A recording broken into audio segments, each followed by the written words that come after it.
어제 오후였죠. 경남의 창원 터널을 빠져나오던 화물차가 중앙분리대를 들이받는 사고가 있었습니다.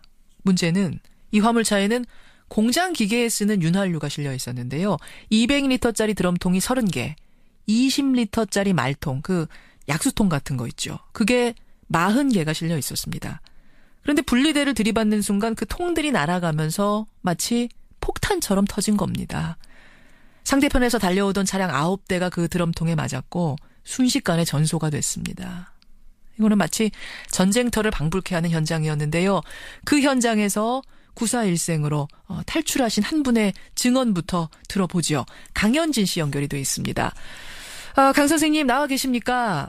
예. 안녕하세요. 지금은 좀 진정이 되셨어요? 아직까지도 멍하고요. 정말 너무 순식간에 일어난 일이라서. 예. 어디 다치신 데는 없으시고요? 예, 저 약간 그을리긴 했는데, 돌아가시고 크게 다치신 분들에 비하면 아무것도 아니죠. 아이고. 그러니까 어제 그 현장에 강현진 씨는 어느 쯤에 계셨던 거예요? 예, 저희는 그 차하고 한 터널 쪽으로 한 5m 정도 위로 있었거든요. 한 5m밖에 차이가 안 났다고요? 예, 그래서 저희는 정말 얼마나 천운이었냐면요. 예. 15초에서 20초 사이인데요. 예. 그 모든 게 다 일어났는데 갑자기 올라가는데 막 꽝꽝 소리 나더라고요. 꽝꽝 소리가? 예. 기름통 그게 빵빵 하면서 날아다니더라고요. 그러더니 사람들이 갑자기 막 내려오더라고요. 차에서? 그래서 이게 뭔가 싶었는데 갑자기 큰 드럼통 있잖아요. 예. 예, 그게 불이 붙어갖고 저희 차에 가서 꽝 부딪히는 거예요. 강 선생님이 탄 그 차에도 드럼통이 부딪혔습니까? 그럼요. 그래가지고 놀래갖고 순식간 저 옆에 저희 집사람 보고 내려오고 왔거든요. 내리고 나서 네. 얼마 후에 그 차는 전소됐습니까? 한 20초 후에. 그게 20초 후에. 예. 그렇게 된 거군요. 그 통이 펑펑 날아다니진 않았는데 폭탄 같았죠, 폭탄. 아이고 참. 원래 평소에 다니시던 길이세요, 거기가? 자주 다니는 길이고, 정말 끔찍한 거는 터널 안에서 이런 일이 생겼었으면 그러니까요.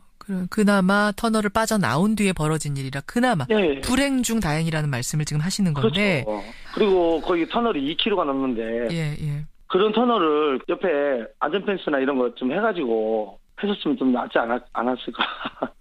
예, 그게 너무 안타깝단 말씀이세요. 예. 살아가는 국민들은 무슨 죄예요, 이게. 그러니까요. 이게 무슨 날벼락도 아니고. 예. 안전 기본 수칙만 조금만 지켜주더라도 이렇게 큰 사고가 안 나는데. 그러니까요. 예. 그 부분이 저도 참 많이 화가 납니다. 예. 이 놀라신 마음 진정하시고.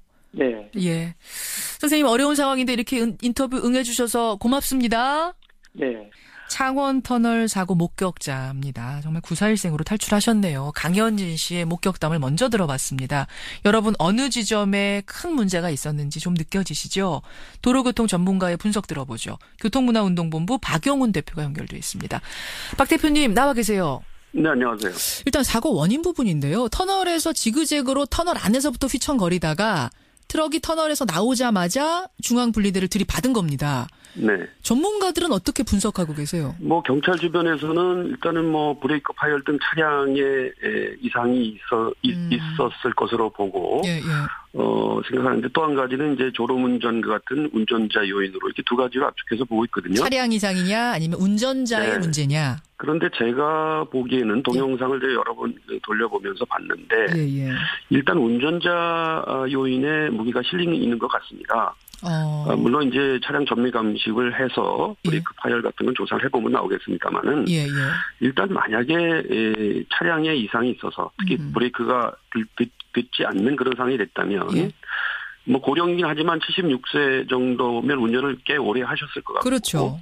경험이 많으셔서 정신 상태가 온전한 상황이라면 차량의 이상을 주변 차량이 알리는 본능적으로 그런 조치를 취하거든요. 그래서 경적을 울린다거나 또는 전멸 등을 켠다거나 비상등을 켠다거나 하는 그런 조치를 취했을 것으로 보는데 그런 상황이 전혀 감지되질 않아요. 그래서 제가 보기에는 터널부터만 이제 동영상이 감지됐는데 그 이전부터 운전자의 인적인 문제 있지 않았을까. 인지 판단에 문제가 있는 상황이 좀 지속되어 온 걸로 보이고요.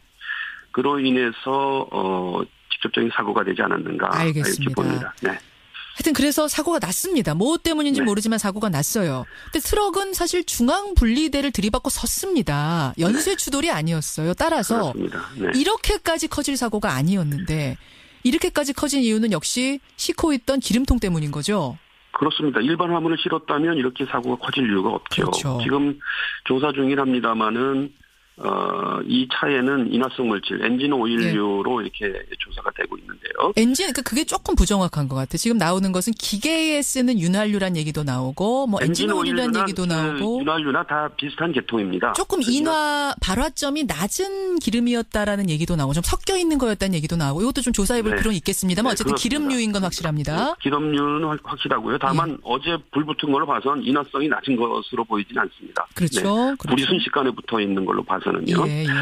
그런데 이게 200리터 드럼통이 30개 등등해서 한 뭐 6,800리터를 실었다라고 하는 것은 6,800리터. 그렇습니다. 상당히 많은 분량의 인화성 물질을 수송하고 있는 그런 차량이었는데. 근데 그게 적재량을 초과한 그 차가 묵지도 않고 그렇게 엉성하게 달려도 도로법상 아무 문제가 없는 겁니까? 지금 이게 한 7톤 정도 실렸을 것으로 추정하고 있는데요. 경찰이 보기에. 근데 5톤 차량이라서 5톤만 실으라는 것은 아니거든요. 그건 아니군요. 그렇습니다. 그래서 도로교통법상에는 사실은 10%를 더 실을 수 있도록 5.5톤까지 실을 수 있게 돼 있는데 사실은 도로법입니다. 도로법에는 총 중량 40톤, 축중량 10톤에서 대체로 5톤 화물 차량들이 한 7, 8톤은 보통 싣고 다닙니다. 그래서 이것은 사실은 일상적으로 일반 화물이라면 큰 문제가 없었을 수도 있어요. 사실은.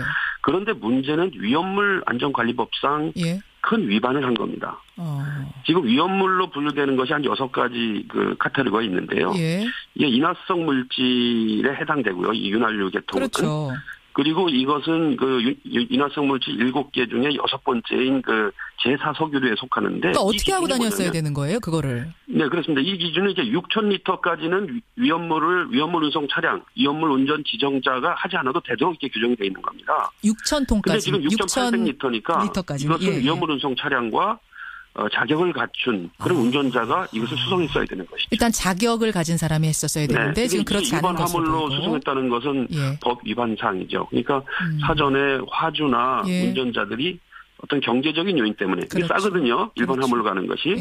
그러니까 이렇게 편법으로 운행하다가 이런 일이 났고 만약에 위험물로 됐다면 결박 상태를 제대로 이제 관리하고 했을 텐데 일반 화물 운송하듯이 이런 안이한 태도로 운전하다 보니까 추돌 사고가 나면서 이것이 쏟아져 내리면서 마치 화공 작전을 하는 것처럼 불덩이가 돌아다니지 않습니까? 박영훈 대표님. 커진 걸 봅니다. 참 안타까운 사고. 결국은 법은 있었지만 제대로 지키지 않았고 제대로 감독되지 않았던 것이 이런 큰 사고로 이어졌다는 결론을 내릴 수밖에 없는 아침이네요. 여기까지 말씀 듣겠습니다. 고맙습니다. 교통문화운동본부 박영훈 대표였습니다.